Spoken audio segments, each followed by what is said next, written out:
Hey, what's up, everybody? This is Game Logic from the Rounding Off Infinity Gaming channel on YouTube, one of the co-hosts of the Enough to Keep Going weekly games podcast on the E2KG Network podcasting channel on YouTube, as well as frequent guest and co-host on the Basement Radio Arcade podcast and the Damage Per Second podcast, back with another episode of Talking About Games, or TAG. This is episode number 16 for the 17th of February, Monday, President's Day here in the United States. You may feel a certain way about it being President's Day, and I won't go into that, but it is what it is. So we're a little early this morning because I'm technically off from work today, although I do have to actually do some work. So let's hope that happens. Maybe more importantly, I also need to get done with the podcast in time to get over and play the last hour of Call of Duty Double XP weekend. I've screwed the pooch. I wanted to get done in time to get over there and get 2 hours in. Now I'm going to be lucky if I get the last hour of Double XP in, but it is what it is. So without much further ado, let's get to it. So my man in the chat, E8, coming through for the live stream. We appreciate you. So we're going to cover some news today. I'm going to kind of go through the news a little quickly. I've actually got two discussion topics that I really want to dig into. This notion that Mikey Barra pitched, which is that basically Xbox should sunset Xbox Live, or a lot of its social features, LFG type features, and communications features for gaming. And then the last one that I want to cover, just as kind of a look ahead, is this notion on the effort to drag Obsidian based on the fact that Avowed is an 80 on Metacritic. So that one will be a little spicy and full of some slander, just to give you a preview. But let's go ahead and get on with the first news story. I'm going to try and start up the music. I screwed this up yesterday. I always forget with StreamYard, if you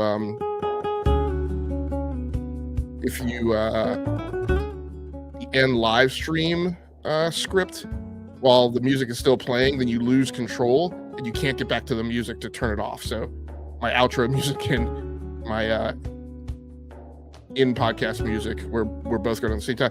Hey, thanks so much, Doomsayer, for coming through more than 4 minutes late. Yeah, no, I was supposed to do this at 9:15 a.m. this morning, and then I pushed it back to 10:15, and now here it is, 10:30. I just had to pull my thoughts together on some of these discussion topics, so it took me a little longer.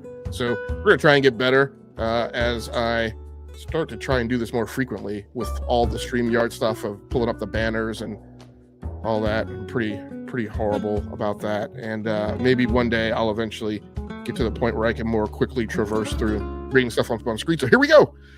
The first news story in the rundown: NVIDIA RTX 5050, 5060, 50 and 5060 Ti surface on Zotac EEC findings. This news story over on Tom's Hardware by Hassam Nasir. Sorry, let me nab it. Sorry. Trying to see your guys' comments. Just got done with Brap show where you were busting on him.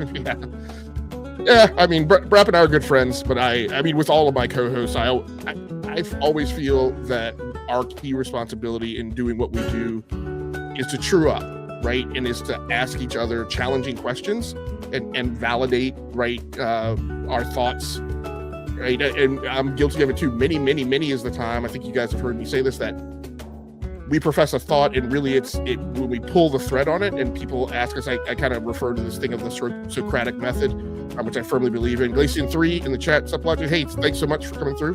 Appreciate you. That there needs to be this back and forth, right?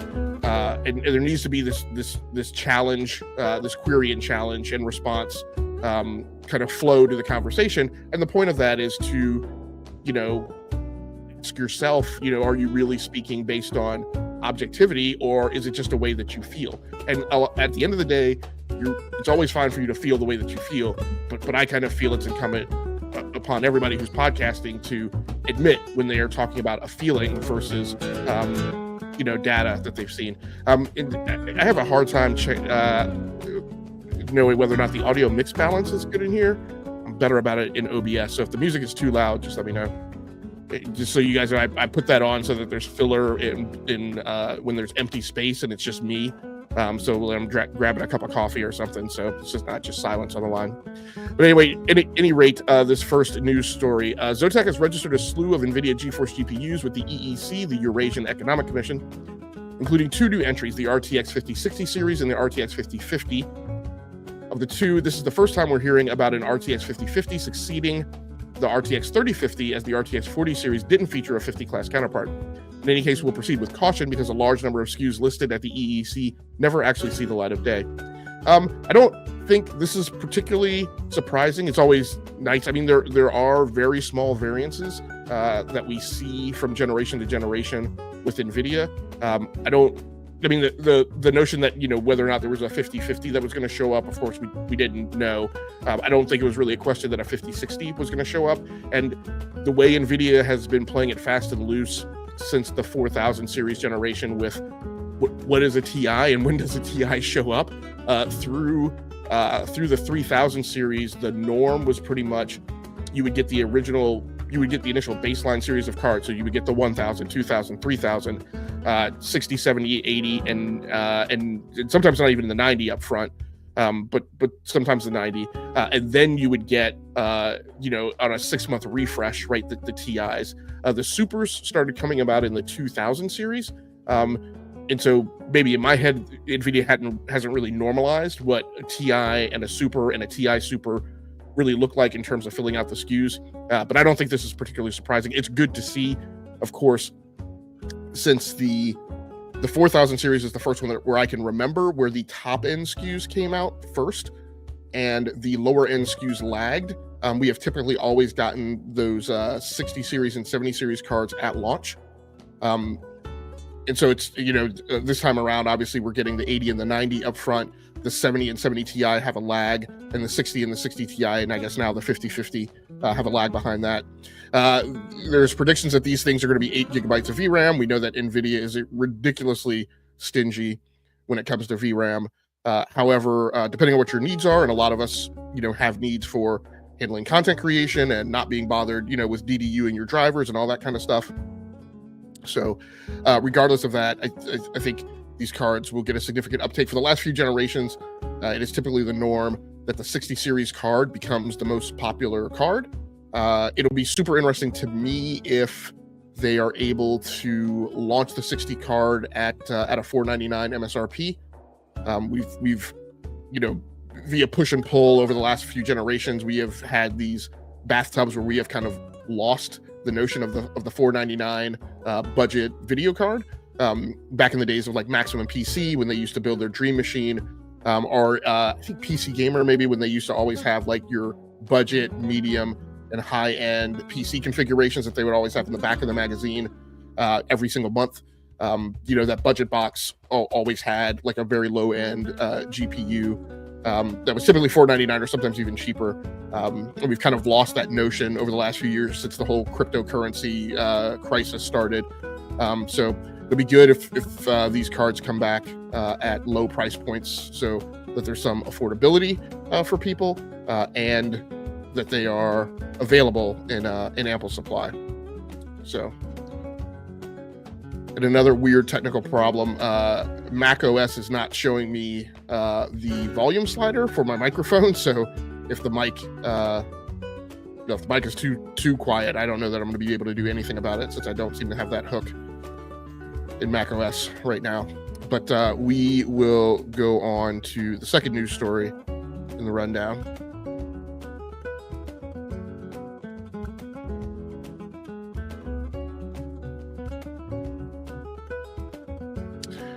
Capcom says Okami sold quite well, actually, and it's wanted to do a sequel for ages, but was waiting for the stars to align. This news story over on PC Gamer by Rick Lane. Capcom's announcement of a sequel to Okami came as a big surprise last year, not least because the original is notorious for being a commercial flop. But in a recent interview, Capcom producer Yoshiaki Hirabayashi pointing out that Okami's reputation for underselling is no longer deserved, and because of that, the publisher has wanted to do an Okami sequel for a while. Speaking to IGN, Hirabayashi observed that while Okami did undersell on its initial launch in 2005, its various ports have provided a consistent trickle of sales across the last 20 years, racking up a total of 4.6 million units across its different versions. I know specifically that people are still enjoying this game, just from the numbers. Normally when we look at games, the sales sort of slow down and they decrease steadily, Hirabayashi told IGN's Rebecca Valentine. But for Okami, we see that it's been a steady stream of people always enjoying the game. So in that way, Okami is a very, very unique IP. So we're going to talk about this. I think we're going to tread on tangents of this throughout the discussion this morning. There's a lot of discussion now, mostly centered around Obsidian, about this notion of cult classics and cult favorites, and kind of cult followings, right, around certain studios. This is clearly what Okami has become, and actually, Okami, in some ways, in terms of its design and its aesthetic, has led rise to other notable titles that we've seen, particularly from indies. I think the game is called Niva, which is I think it's the game with where the white wolf is your companion character and it's kind of a centric part of the story. That game always kind of invokes memories of Okami to me. So,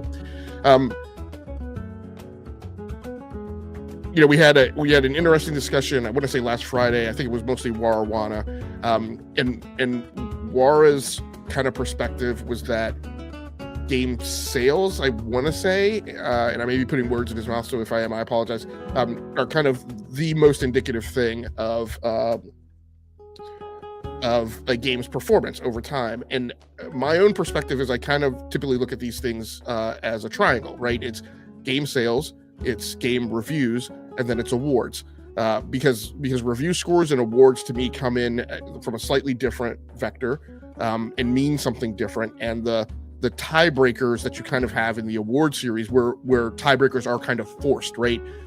Awards are, you're presented from a very small set of options, a mandate to make a choice, and that is a thing that I think is often very drives a derived output that is significant, right? I often will ask questions, of gamers or my co-hosts on podcasts about hey, if you were stranded on a desert island and you could only pick these two games, which one would you pick, right? And then when it becomes binary, you force people to actually make a choice, and you drain some of the subjectivity out of what goes into reviews. So the notion that Okami has sold well, across this huge retail tail since its original inception is significant, and is indicative that, hey, maybe it took people a long time to realize what Okami was and that it was something enjoyable that they should go play. And then the thoughts are, okay, if I'm going to greenlight a sequel, my hope is that the 4.6 million people who took 10 years or whatever to figure it out last time, hopefully this time they'll know out of the gate, and I can expect a larger sales bubble here on the front end. So let's go ahead and go on to story number 3. This one is less of a news story and more of kind of a case study. Okay, Saber Interactive's head honcho pulled a wild stunt to nab the Halo Combat Evolved Remaster, telling Microsoft he'd do the job for free before ultimately squeezing the publisher for millions. The story over on PC Gamer by Rick Lane. If you've ever wondered how Saber Interactive ended up handling the remaster of one of the biggest shooters of all time, well, Saber's CEO, Matthew Kark, recently regaled journalist Stephen Totilo, formerly of Axios, who struck out on his own last year and is now doing his own kind of writing and publishing gig, with the tale of landing the contract for Halo Combat Evolved Anniversary. It includes some of the most absurd business shenanigans I've read about for a long time. Also, if you were in the thick of the fight during the Activision acquisition, Totilo was one of the few journalists that I felt covered that news thread over the entire year with a very minimum of bias. Every once in a while, I feel like there's some bias that sneaks in, but he covered it fairly factually from my perspective. Speaking to Totilo for his GameFile newsletter, Kark explained that before Halo, Saber eked out a hand-to-mouth existence making games like Will, Rock, and Time Shift, and Chance intervened and Saber was invited to pitch for the Halo remaster. Kark opted for an absolutely bananas gambit and essentially told Microsoft that Saber would do the remaster for free. So the story goes on to basically tell the tale that basically he got in super cheap. They tried to Microsoft wasn't interested in him doing it for free. They're like, you have to do it for something. I think that was their effort to kind of watch their own backs from a legality perspective. I kind of when my sister-in-law sold me her car, right? I mean, she sold it to me for like $1, right? So that there was some transfer of money associated with transfer of the title. But it basically goes on to tell the story that, I also thought this was interesting because I didn't even realize Saber Interactive had done the remaster of Halo. So this was specifically, initially, this was the Halo Combat Evolved Anniversary Edition for the Xbox 360 that Saber Interactive did. They then went on to do a Halo 2 remaster, and then did another port of Halo Combat Evolved Anniversary to Xbox One as part of the Master Chief Collection. So during that time, as they were negotiating this contract, like I said, Microsoft, I think, had made an effort to kind of drain the notion of royalties and kickbacks on the back end of this title as it proceeded, and there was some legal back and forth, and Microsoft finally agreed to, because they were continuing to lean on Saber to do additional work, finally agreed to the royalties. And what has happened over time is, because the MCC is still a thing, and all of these titles are still a thing and still in service through backwards compatibility, Saber has actually made quite a pretty penny off of the royalties. That all being said, obviously Saber Interactive, not in a great place, came under the wing of Embracer, suffered all of the ill events that the parent company did. There were, crap rolls downhill, and Saber definitely had to eat a chunk of the cow patty sandwich, right? But I think, of the successes, that there were within Embracer, Saber was responsible for a fair share of those. Dead Island, two or three, I can't remember, because they farkled with these sequel numbers in that thing. I want to say it was like the second one was actually not called 2, and so I can't remember. I do have the game. I did play it. I have it on the Epic Game Store. But that game was actually a commercial success, and has gone on to do well and continues to chart on NPD every once in a while. So, but super interesting, kind of the backstory on this. Like I said, first of all, just revealing the fact that Saber Interactive did a chunk of Halo Remaster. So I thought that was interesting. So before we go on to stories 4, 5, and 6, I am going to gotta pull these stories up. I also need to grab a drink, because as I always say, it's just me on tag, so it's hard for me to talk for an hour and a half straight without getting something to drink. And I'll at least pull up the next headline. I need to make sure I'm in the right place in the agenda.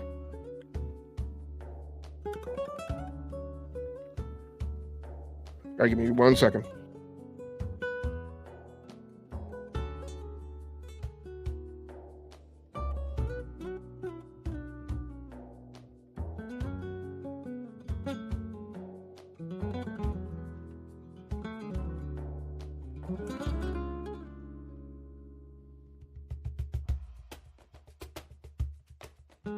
All right, so picking back up with this next news story.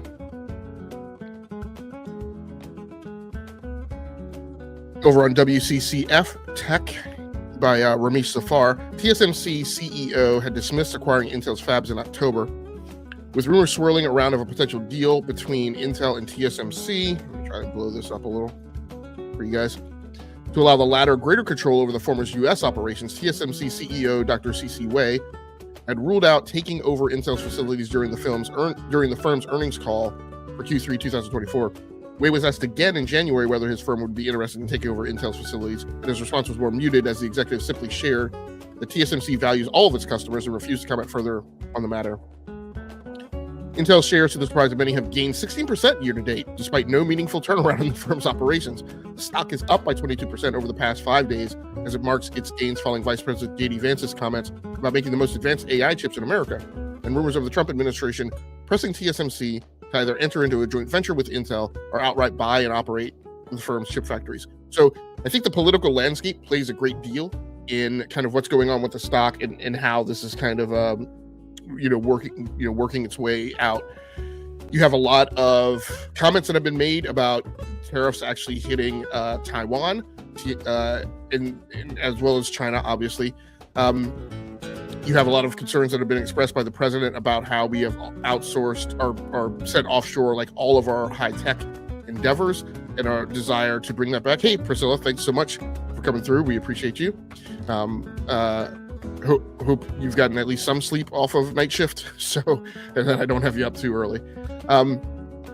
So you have that going on. You also have the comments, even as the Biden administration was on its way out, that and it should kind of be a well-known fact that that Intel is considered one of the critical infrastructure components of U.S. national defense, and basically there's no way that the U.S. government is going to let Intel fail. What exactly that looks like and what exactly that means doesn't necessarily mean that Intel won't go out of business. It just means that its assets and its ability to produce chips, its chip fabrication capability isn't going to go away. If anything, the government will step in and ensure that it gets sold off or participate in the manage of it in some way. So thanks much, Priscilla. I appreciate the comment in the chat. So TSMC is looking at, we people see TSMC is at risk for having to raise its prices due to the application of tariffs. Intel is in a bubble where it is probably likely to get protected. Now, the problem you have is Gelsinger is out. Quite honestly, I don't even remember what their CEO situation is right now. They're a bit rudderless. You have the Arrow Lake chips that dropped last year, and then that on the desktop were not very impressive from a gaming perspective. You have some potential gains on laptop, but there's a great deal of uncertainty still about where Intel's going to go and how well it's going to do. Arc isn't the new, I guess it's the Battle Mage chips for Arc are not, burning up the media circuit. So lots of questions around Intel.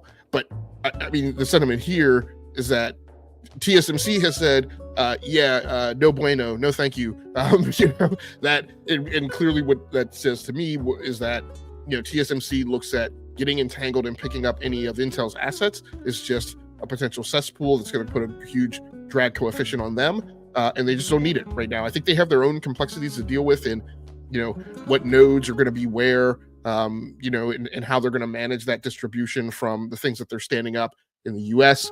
They have numerous cultural problems in integrating American employees with their culture at the TSMC plant that is here, because I'm just going to say it. Maybe I won't say it as slanderous. I got plenty of slander for later in the episode, so I'll just say the productivity and output of American employees is not what they are accustomed to.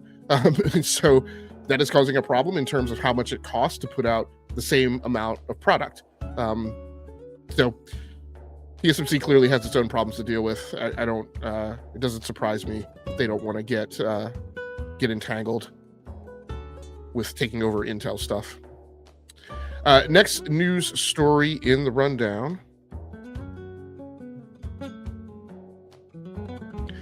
is also over on WCCF Tech by Muhammad Zuhair. NVIDIA's GeForce RTX 50 series supply might increase drastically in the future. Team Green might dedicate AI production lines towards consumer GPUs. The supply of NVIDIA's GeForce RTX 50 series GPUs may improve drastically over the upcoming weeks, as Team Green might dedicate some of its AI production lines to consumer GPUs. It seems like NVIDIA's attention towards consumer GPUs might start to increase amid the massive demand it is seeing in the markets. Since the launch of NVIDIA's RTX Blackwell GPUs, we have seen global retailers reporting tremendous demand. And not only this, but Team Green's inventory levels were said to be pretty low this time, creating a whole launch fiasco. According to Megasize GPU, Team Green's RTX 50 series supply is expected to improve drastically since the firm is seeing a slowed down demand for AI products like the Blackwell B200 GPUs. And what they posted in their tweet was, imagine you are NVIDIA and have purchased loads of TSMC yields for B200, but now the market doesn't want that much B200, and RTX 40 is retired. The only solution is to make as much RTX 50 as possible to cover the unused yield of B200. I mean, it's tough for me to read the tea leaves on AI. So this notion that there's reduced demand on NVIDIA AI chips, it's tough for me to read the tea leaves because the AI fervor has never made sense to me whatsoever.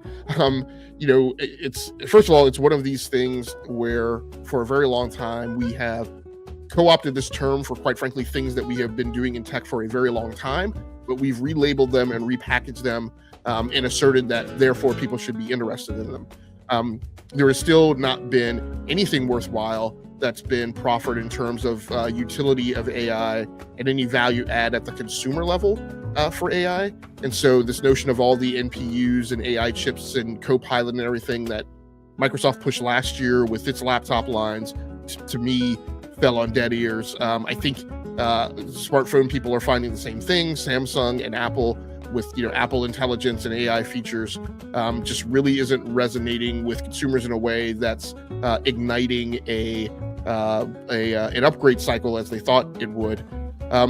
So out in industry, I am actually kind of surprised to hear that they're seeing reduced demand for AI chips already. It seems like as everybody's gearing up, and Amazon and Microsoft and Google are making all these deals to procure nuclear energy and working with people to build new plants and making commitments on how much energy they're going to buy from a given utility if that utility builds an additional plant. It seems like there's still a lot of heat behind that, and it's still going to require a lot of investment. It seems like when you look at the earnings reports for the big six, for the $1 trillion companies, 5 out of the 6 of them, the others, everybody else except NVIDIA, is looking at making huge investments in AI. NVIDIA obviously still making investments from an engineering perspective, but obviously reaping the benefits of those investments. So it's weird to hear that it's on the wane.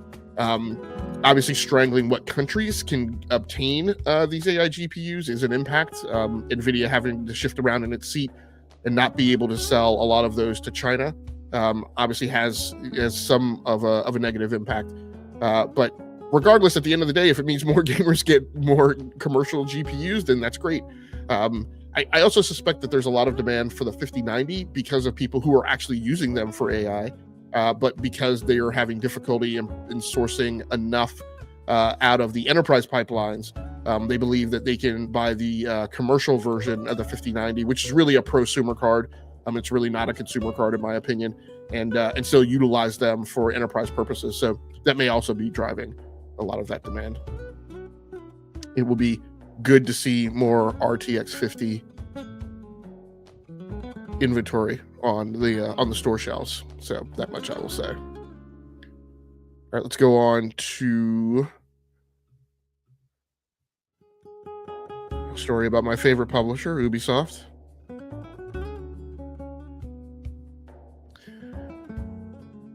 Ubisoft cost-cutting ahead of schedule after studio closures with plans to go beyond goal in FY26. I report on this as a follow-on to reporting on Ubisoft and its plans for Assassin's Creed and my own evaluation of, is Assassin's Creed Shadows really do or die for Ubisoft and what may be the fallout from that.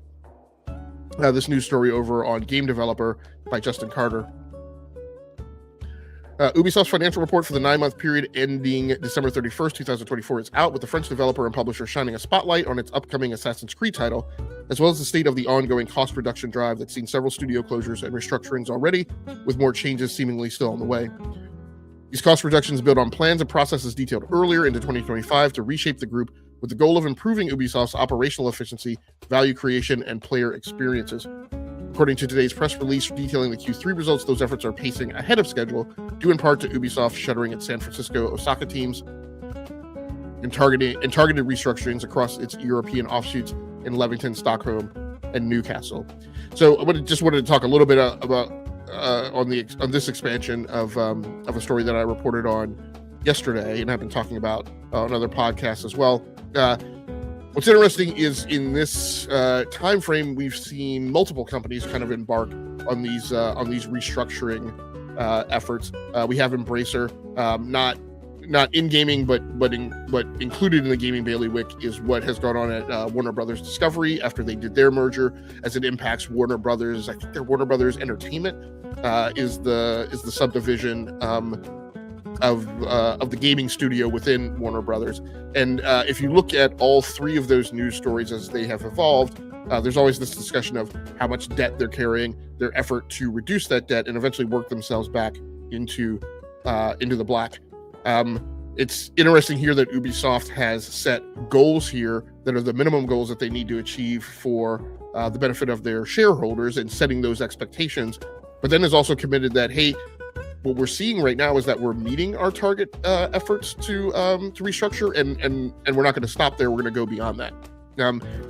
This is reflective of a mentality. I'm going to talk a little bit about Obsidian's bankruptcy here later in the show. This is a little bit of the Apple mentality, and a lot of times, sometimes people don't understand why Apple does the thing that they do, and sometimes that's because they don't understand that there are still people at Apple, in particular now in senior leadership, who were there when Apple almost went bankrupt and were saved by the infusion of cash from Bill Gates and Microsoft. And a lot of those people carry with them this notion of never again, right? We were brought to the brink. We literally didn't know if we were going to be able to make payroll the next week. And all of a sudden, out of nowhere, this angel investment comes in. We never want to count on that, right? It's kind of like in football where we talk about, yeah, but we don't have a great kicker, and so we can't rely on field goals. And I'm like, and the conventional wisdom is, well, if you let a game progress to the point where you're relying on a field goal to win the game, that's a problem, right? So it's kind of the same thing, and I think this is where Ubisoft is tuning up to, is to push for these goals of efficiency. As I mentioned yesterday, I don't think, to me, that it's a foregone conclusion that Ubisoft is going to go out of business, or that they're going to be acquired by someone, because I don't know right now who they would be acquired by, who's in the industry. It seems it would have to be some amalgamation of venture capital, angel investors, somebody coming in crossways from another industry, like Amazon. But I look at, I've said for years that my expectation over the next few years is going to be a drift in the industry where we start to see an alignment and a consolidation around the console platforms and the big publishers. Now, when I said that was before we started seeing the dwindling hardware footprint of Xbox. I also am kind of starting to wonder that both PlayStation and Xbox have toe dipped in this direction of having in excess of 25 studios, and I think we see with both teams that there may be some notion that maybe that's about the max that you can really handle, right, in terms of corporate governance and leadership breadth and just how big of an operation you can conduct.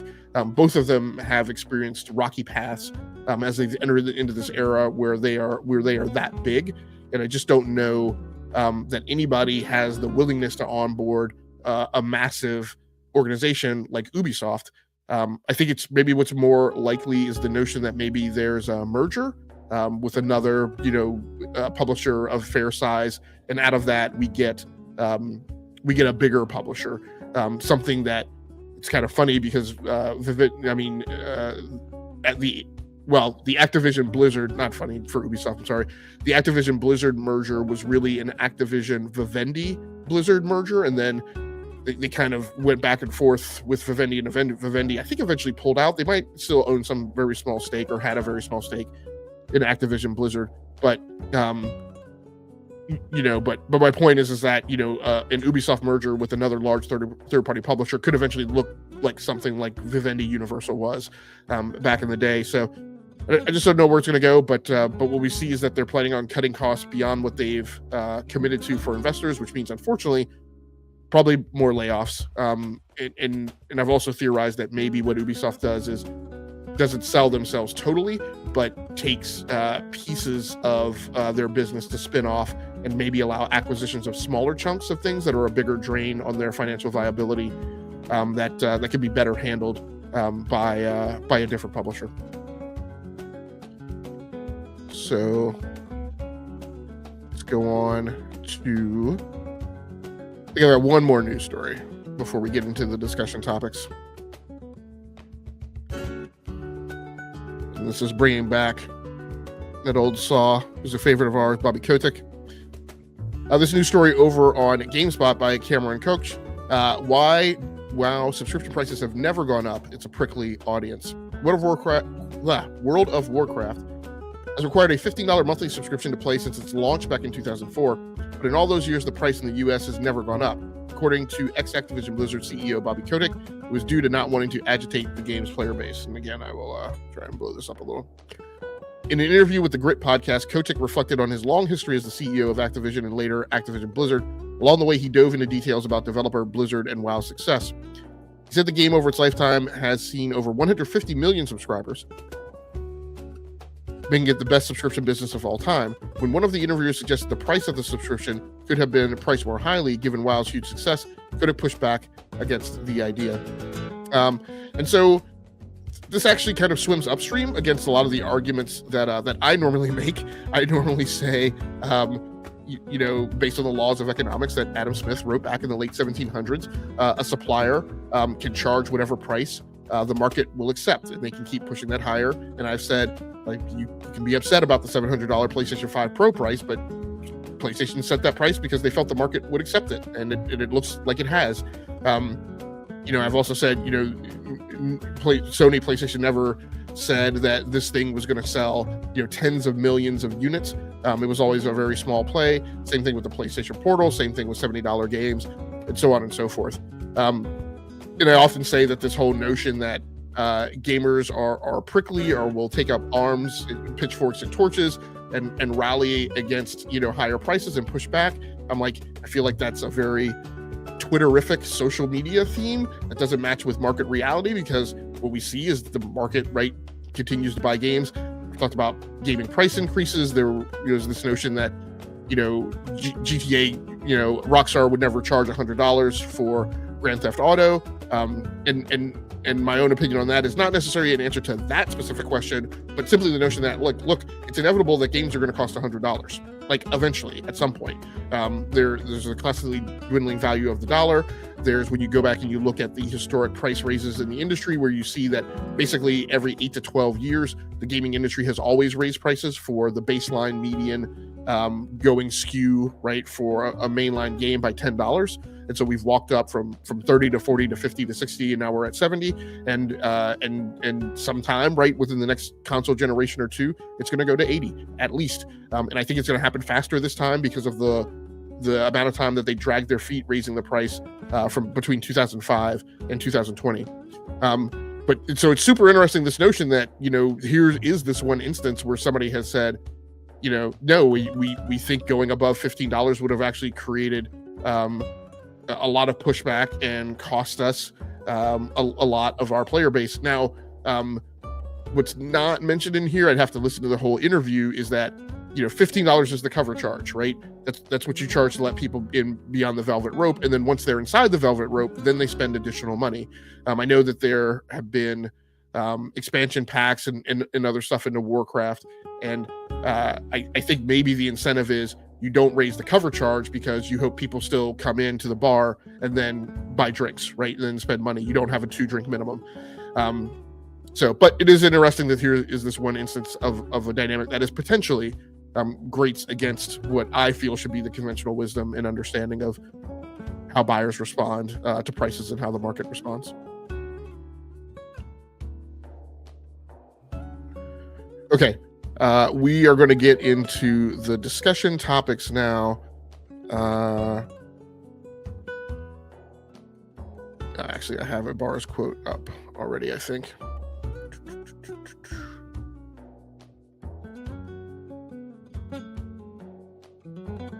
Okay, so I'm going to take a break and grab another drink, and then we will keep pounding ahead. So give me just 1 minute.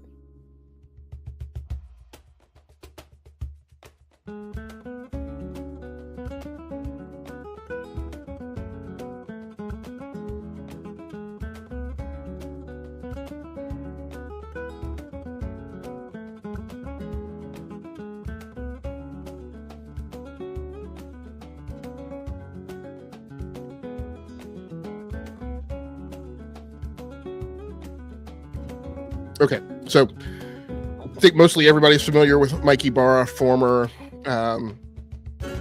employee at Microsoft / Xbox, then went on to Activision Blizzard, eventually for a short time became the president of Blizzard when I can't even remember his name now, was kind of dethroned in the wake of a lot of the I want to say I think of it as like the tail end vestiges of the Me Too movement, but just being held accountable for a lot of the toxic behavior at Blizzard, a lot of the misogyny, sexual harassment, etc.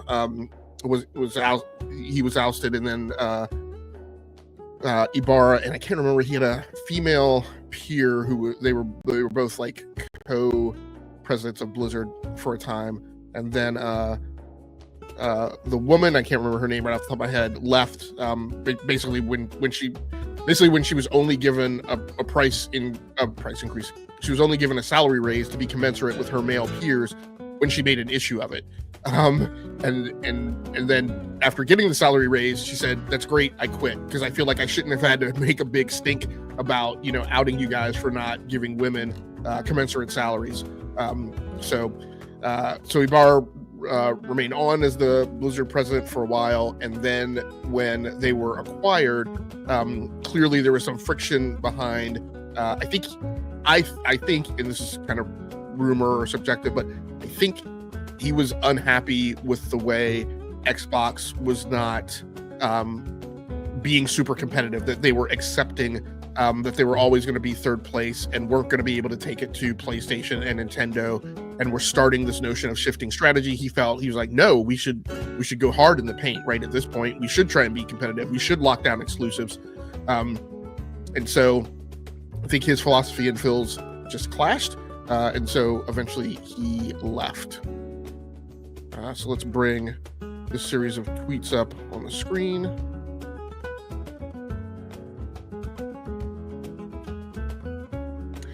And so I thought he offered an interesting premise here. I guess I will try and span this again. And so it initially starts because Phil Spencer has, as he is off to do, given yet again another interview, where he talked about their strategy and the fact that we can't go head to head with PlayStation, and we're taking this route. But what he gets into here, he starts with the discussion of, look, just embrace and move on, like stop. And this is my feeling, like, to me, Xbox is no longer really like a fashion brand. And so continuing to push Xbox, this whole thing of like every screen is an Xbox, to me just falls flat. And Ibarra is saying here, look, just embrace it and move on, like stop apologizing for it. Just go for it. But what he ties up with here at the end is PlayStation and Nintendo should work with Xbox on some type of friends transfer system, etc. Eventually, that should be done to help people stay connected with their friends. We'll never see a universal gaming social platform, but I do wish we could. And I'll admit, I even misread this the first time around. I thought what this was saying was to have integration between like your Xbox Live friends list and PlayStation and Nintendo. But now I'm reading it, and no, he's saying actually transfer. Take your Xbox, the notion of your Xbox ID. We're going to go on and get into this. And I think what he's even saying here at the opening is move towards abolishing the notion of an Xbox Live digital identity and just allow it to be absorbed by PlayStation and Nintendo. The one nit here where I think that's weird is like, well, okay, but today we're still saying some people are going to remain on Xbox. As you go throughout this thread, you're going to see there was one comment, and I apologize, this is hard for me to follow because of the people I have muted. But this person says hardware sales will drop to a point that third parties will not consider viable. Hardware will no longer be needed. Xbox, I don't necessarily know about all the Sturm and Drang about the backwards compatible purchases you made, but the point is, he's postulating here that eventually the hardware is going to dwindle and go away, and Mike Ibarra agrees with them. That's another strategy, the long dwindle of hardware relevance. I'd personally not do this, as you just string customers along in bad faith, and that's part of his problem. Is there's still this Xbox voice track that, hey, if you are diehard loyal, we will still have hardware for you. And Mike is just saying, no, just rip off the Band-Aid and like just move on. You're a third-party publisher now.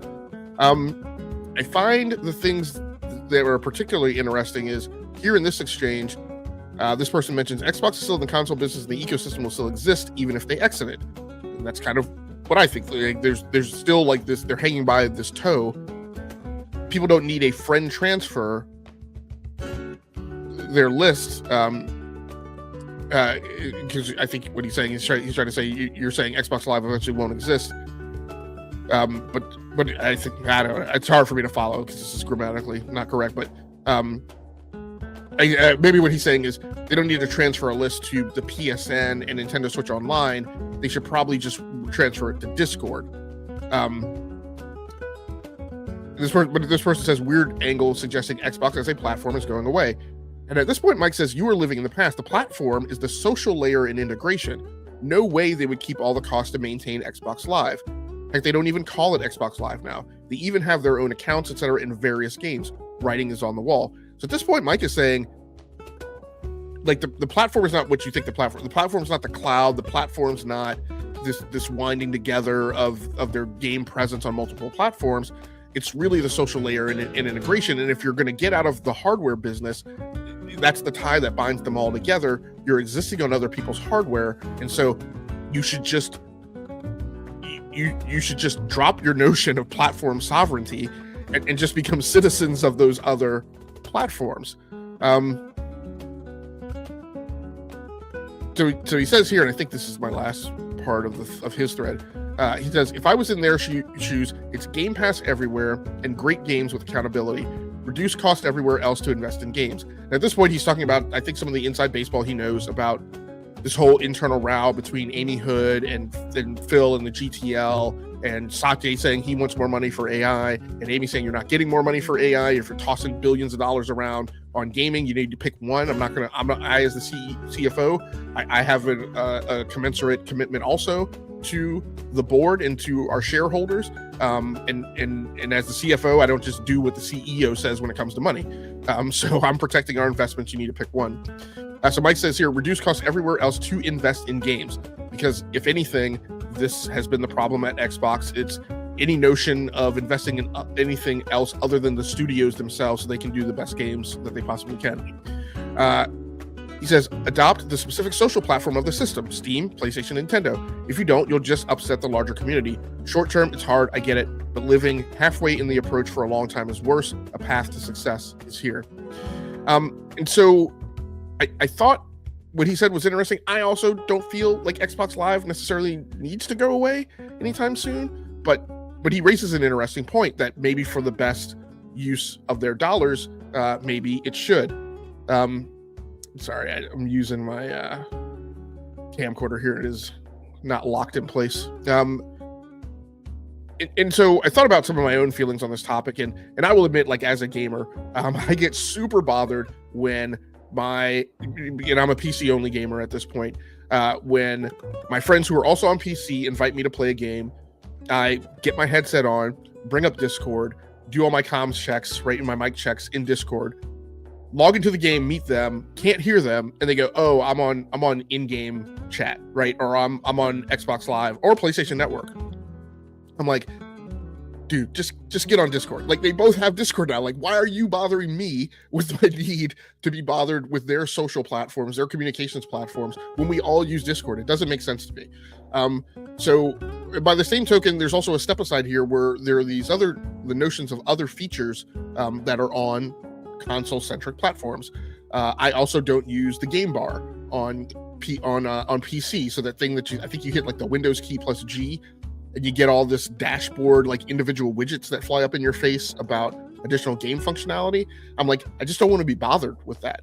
I don't use any of their multimedia functions, but by the same token, I also don't use the multimedia functions in Steam. I was talking yesterday, I think last night, on Enough to Keep Going, and I don't use the screen capture and now the gameplay recording modules in Steam.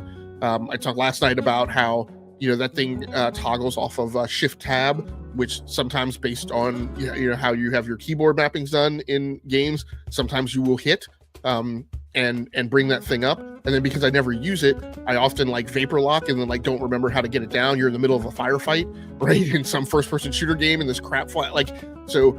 I mean, quite honestly, in many ways, games, platforms, engines, launchers, I just need them to get out of my face and be a dumb pipe, right? I just need them to be a storefront.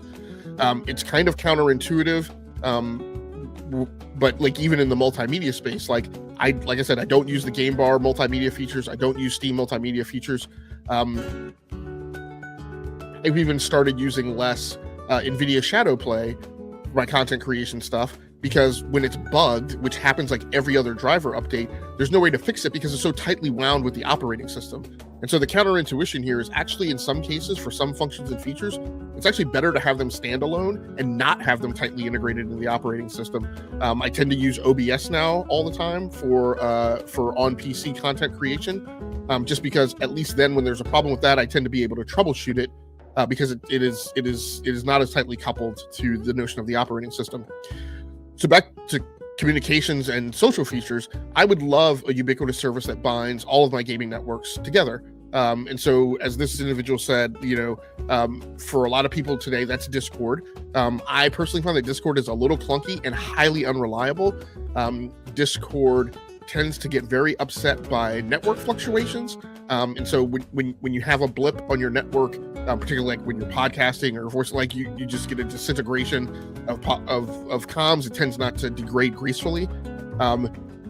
Kind of jokingly in nostalgia, I actually wouldn't have a problem if Microsoft went out and grabbed the IP for ICQ and brought that back, which is a platform that we used to use way back in the day for coordinating gaming, because again, it stood alone from different launchers and different systems and different backends.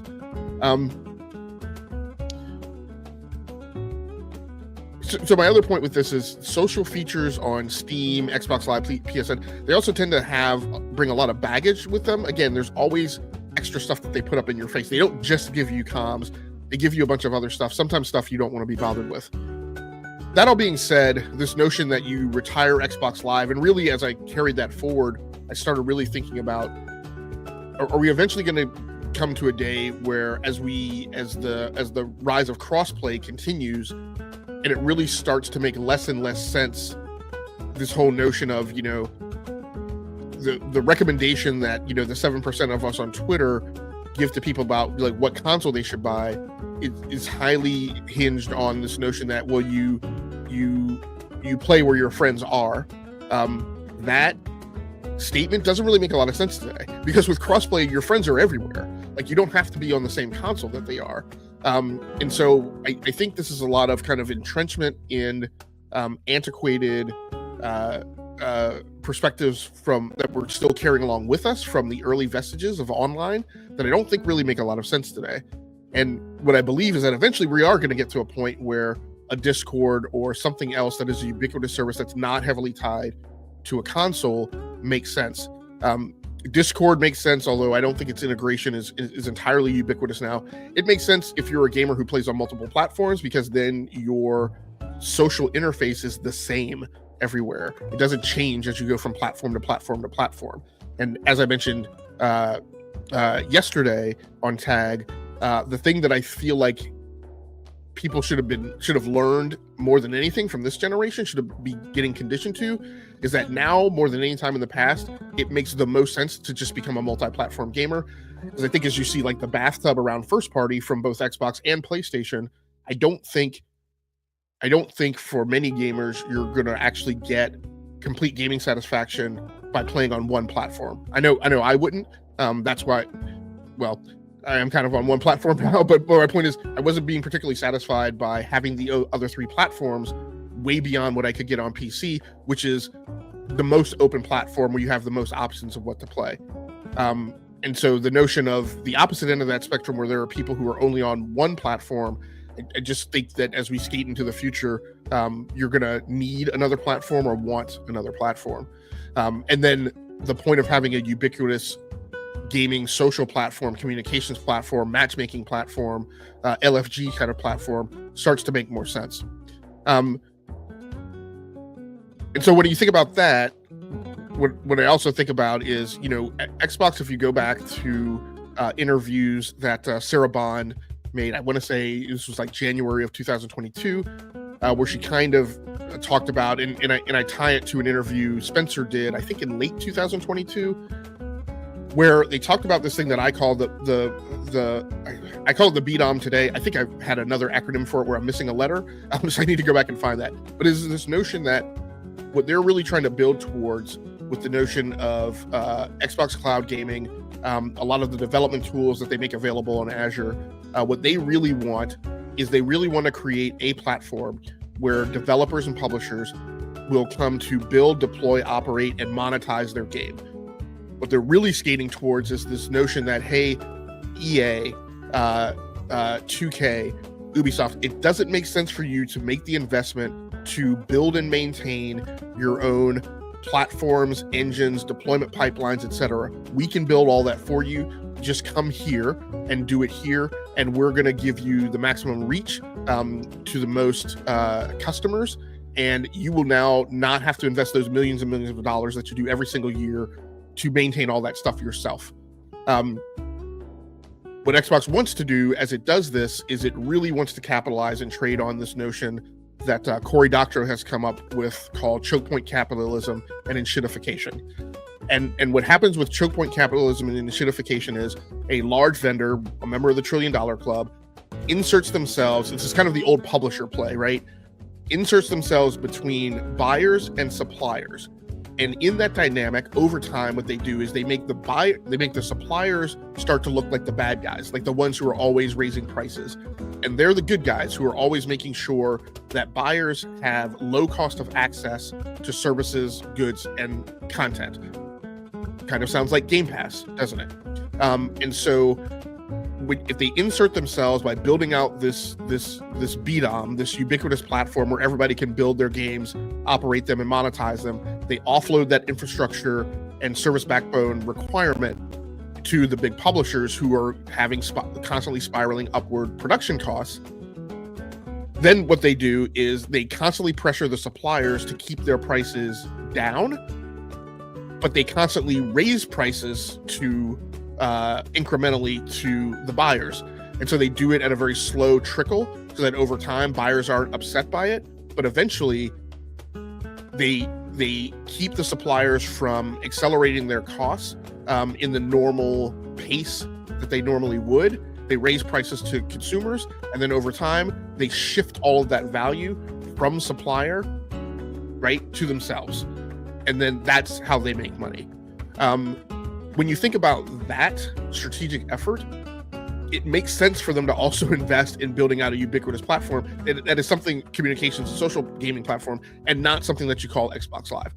Because again, the notion that Xbox is a fashion brand still that carries a lot of gravitas with the mainstream consumer, I think is inaccurate. And I don't think they need to push that agenda. I personally find the whole every screen is an Xbox actually kind of offensive.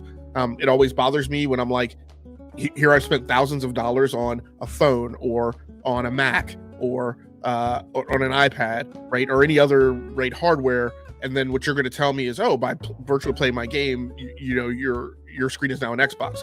Actually, it's not. I chose to spend money on the thing that I use because it has a ton of value, and I chose to buy that thing instead of your $499 console, which in my mind has not met its potential.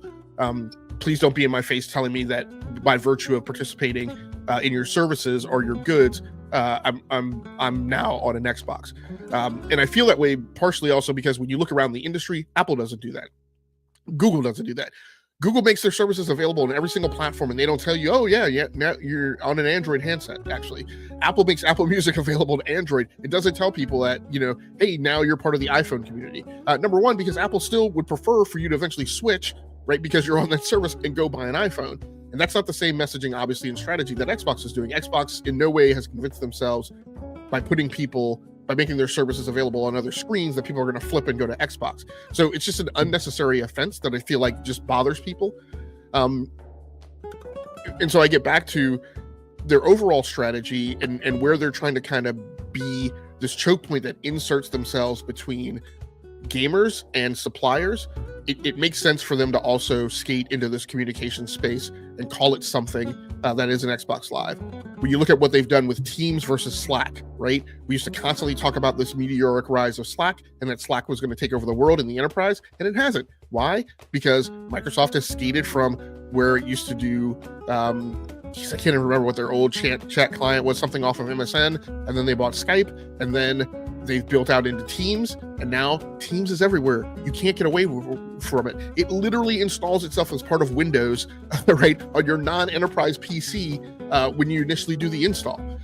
So, you know, building out something that, you know, please God, don't make it Teams, but the point is building out something that is ubiquitous in this gaming space seems to go hand in hand with its overall strategy and makes sense. There's much more sense in that from an investment perspective than continuing to invest in Xbox Live or faux Xbox Live or whatever it really is now. The little bit of that goes along with the whole Xbox Live thing is this notion of achievements. I personally think the notion of achievements had its time, and it had its time where it motivated people, and it just doesn't now. Achievements matter less and less for me over time. The only way I really use them now is to kind of check in on my other gaming peers to see who's actually completing games. And quite frankly, on the Xbox platform, that has not been a good look for the last few years. I often talk about how I go to play an Xbox game, I play it. I'm not an Xbox fan these days, but I go and I have a bigger completion percentage on a game when I pop an achievement that's just associated with game progression than people who are supposedly fans, and that doesn't make sense to me. But by the same token, that's not just an Xbox thing. I also don't look at my Steam achievements really, other than for the same thing. Like I play a difficult game like Megacopter. I just when I get done and I'm frustrated and I'm done throwing my controller around, I go and I check this out, who actually finished this game and who progressed through it. I know that PlayStation fans love their trophies, but I gotta say their relevance when you look at the other gaming platforms is dwindling. And Nintendo doesn't really have anything of similar ilk. So I guess I'd ask the question, are PlayStation fans kind of antiquated when with their regard for trophies and trophy hunting? But at the end of the day, right, this is about the fact that Xbox is really no longer a fashion brand, and therefore it just doesn't make sense to me to continue to invest in all the other stuff. Parties, Xbox Live, comms, your Xbox Live ID, all of that has hooks to how you communicate and how you meet up with gamers. But I just feel like the value add for that stuff is definitely on the wane. And they don't really need it. I don't know that it necessarily really drives their business forward, considering that their user base is now what I always say is somewhere along the lines of 9.85% of the market. Does that really make the juice worth the squeeze, and does that make that investment worthwhile? So let's go ahead and skip over to the final discussion topic. I don't think I need Mike's comments up for this. And so I don't have their tweet available, so I'll just go on and talk through it.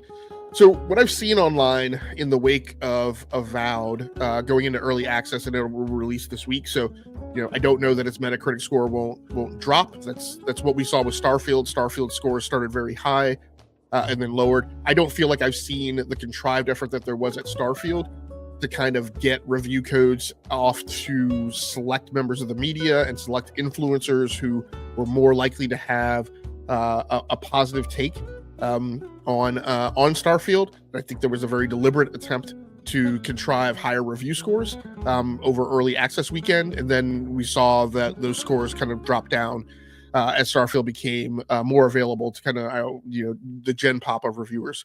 So I don't think I've seen that. I think Avowed went out pretty well to the media and reviewers. But what I've seen online is this effort that because Avowed is an 80, that somehow they're a horrible studio. And that really took me aback, and I kind of started digging into it. So I want to front load this discussion with a lot of the information behind Obsidian first. So Obsidian was founded in 2003. They were made up of Black Isle employees before the Black Isle studio could be shut down. Black Isle is a studio that was opened in 1996. And they were owned by Interplay, which was a publisher that started in 1983. The pedigree of Obsidian includes Star Wars Knights of the Old Republic 2, Neverwinter Nights 2, Fallout New Vegas, Dungeon Siege 3, South Park The Stick of Truth, Pillars of Eternity, which was one of the first successfully crowdfunded games that also went on to become a critical success.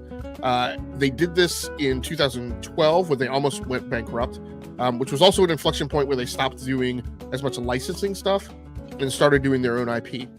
And so in a lot of ways, Obsidian is representative of the same kind of character that I often ascribe to Guerrilla. I always give Guerrilla lots of props and talk about them as one of the best studios in the industry because of the fact that they had been doing Killzone for so long. They had been told to do Killzone. There was this effort to make Killzone the Halo killer, which it never became. They were always casting that shadow in that light, to the point where I think often people didn't give Killzone a fair kind of outlook or consideration of what it really was, because they were always comparing it to Halo. But I always heap accolades on Guerrilla, because they said, we don't want to do Killzone anymore. We want to do this other thing. We have this idea. And they went off and completely kind of re-engineered the studio and their makeup and their organization and produced Horizon Zero Dawn. That is not the type of success story that you normally talk about in the industry.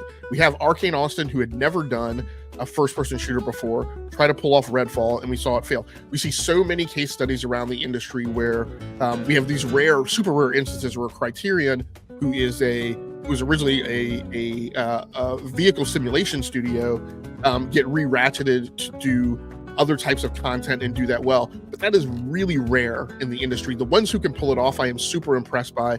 And here we sit with Obsidian having done the same thing. Other titles that they've used that have received critical acclaim include Tyranny. They went on to do Pillars of Eternity 2, Deadfire, The Outer Worlds, Grounded, Pentiment, and this year they will do The Outer Worlds 2. So that's just their pedigree. Then when you look at the developers who came over from Black Isle, and you go back to Black Isle's history, Black Isle was responsible for doing the original Fallout, Fallout 2, Planescape Torment, Icewind Dale, 2 expansion packs for Icewind Dale 2, and Baldur's Gate Dark Alliance 2. Those two studios, who share common DNA, were originally came out of Interplay, who, as I mentioned, started off in 1983, I think I said. Interplay, and a lot of their leadership was common, where like the people who started Interplay then went on to become software developers at Black Isle, and then on to Obsidian. So I include that in their background. That publisher pulled in, and those developers pulled together Baldur's Gate 2, Shadows of Amen, Descent 2, Descent 3, Earthworm Jim 3D, Wolfenstein 3D, MDK and MDK 2, Descent Free Space, The Great War, Fallout Tactics, Brotherhood of Steel. So there was a common pollination of that DNA across all of those titles. Those are publisher specific, but the point is that out of that think tank, right, it became these titles. A lot of these titles that I've rattled off in various ways created inflection points in the art and derive a lot of ways in which games are constructed today. Baldur's Gate 2, Shadows of Amen was a point where a lot of the RPGs that we see find their way back to design elements that were put in Baldur's Gate 2. Descent 2, Descent 3, but more so on the development side. Lots of these titles are also cult favorites and cult classics, and they have garnered huge followings over time. And that has part of what makes up this backdrop of loyalty that exists for Obsidian. One of the other things that I've talked about recently, one of the things that is most impressive by Obsidian is that they have not changed who they are based on the Microsoft acquisition. I don't think it is too far a stone to throw to consider that lots of people would be in an uproar who are fans of Double Fine if Double Fine changed who they were because of the Microsoft acquisition. What is central to Obsidian's ethos is that they don't do things that would be overly big, extend beyond their reach, and get them out over their skis. They want to be hyper-focused on the art of crafting these RPGs.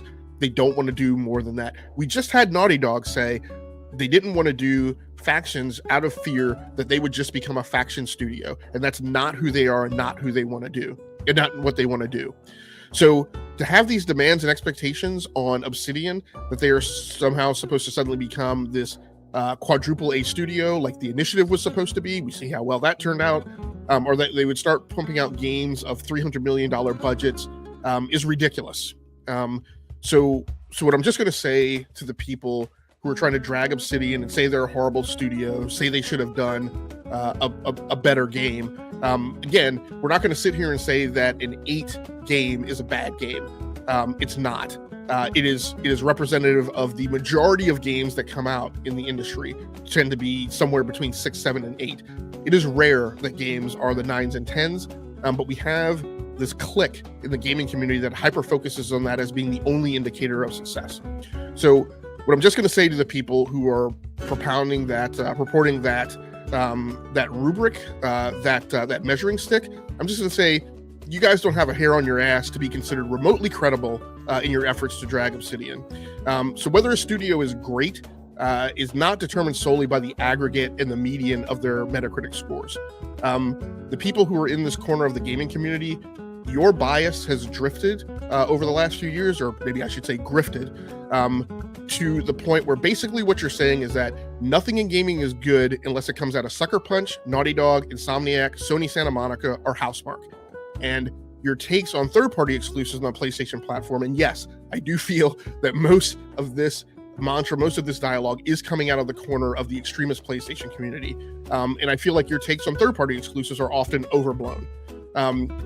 So my personal feeling is you guys are just way out of your skis on this one. You don't know gaming history. You don't know the pedigree of Obsidian, backtracking to Black Isle, backtracking to Interplay that I just ran through.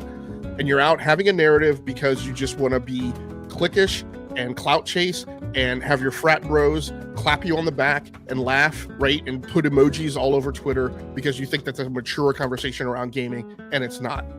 And it's not just you guys. A few weeks ago, I heard an Xbox content creator call Game Science a nothing studio. So what I'll say, and I've said it before, I've kind of had it with the people who haven't been hands-on keyboard to do anything that a Microsoft Word, Excel, or PowerPoint document since you took Mrs. Muldavy's high school computer science class where you wrote 15 lines of code in BASIC, and now you act like you know something about software development and software engineering, much less game development. There are a lot of people on Twitter who have a thimbleful of technical knowledge and write these long dissertations about their feelings on games, throwing a lot of slander at studios because you've gone off and you've chat GPT to make a Twitter post to assert that you have a relevant opinion, again, so your click can kind of slap you on the back. It's an old shtick. You should grow up, you should be better, or just shut the fuck up. And I'm just going to put it very plainly and very quaintly to that point. I think that's going to do it for me today. I appreciate everybody who came through in the live stream. Until next time, take care of yourself, stay safe out there, play the games that you like, and come here to talk to me about the games that you love. Once again, my name has been Game Logic from the Rounding Off Infinity Gaming channel on YouTube, one of the co-hosts of the Enough to Keep Going Weekly Games podcast on the E2KG Network podcasting channel on YouTube, as well as frequent co-host and member on Damage Per Second and the Basement Radio Arcade podcast. Until next time, good night, good luck, and good gaming. That's going to do it for me. I'm out of here.